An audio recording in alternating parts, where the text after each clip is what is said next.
ito po si Ramin. Siya po yung asong sumasama sa amin tuwing naahon kami ng bundok. Hindi po namin siya aso, pero every time na aahon kami ng bundok, susama siya. Ramin! Yan, look at. Ayan, yan po si Ramin, ang pasong mabait. Basta lagi namin siyang dinadala ng pagkain. Minsan nakain din siya ng chicherya. Ayan. Kasama po sa amin, hindi po ang may-ari po niya ay, ang amo niya ay nakatira sa talon. Pero every time na ahon kami sa bundok at nakikita kami, sasama din siya sa amin. Ganon siya kabait. Ramen. Ayan. Ayun si kuya, naliligo.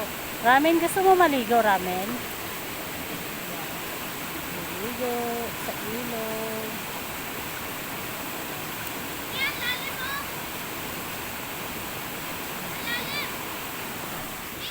Mabait si Ramen. Pinangalanan namin siyang Ramen. No? Hindi namin alam kung ano totoo yung pangalan niya. Pero basta naririnig niya yung boses namin at tinatawag siya sa bundok. Sasama din siya sa bundok. Asan na si Daddy? Ramen, lakad. Punta mo si Daddy. Dali. Ayan. Nag-i-enjoy po yung isang batang maligo. Ayan. Solo niya. Ayoko, lamig. Sabi mo nga, lamig ng tubig, paliguin mo pa. Ayoko. Sarap.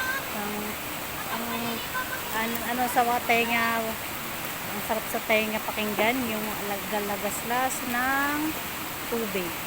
Lagaslas ko. Ligo na, besa mo na at mamaya uwi na tayo. Si Ramen, na asong mabait. Hi, Ramen. Naantay din niya kaming uuwi. Tapos paglagpas namin dun sa may talon, uwi na siya dun sa bahay niya. Tapos bukas ulit, pag-ahong kami, sasabay na ulit siya sa amin sa bundok. Ang bait niya.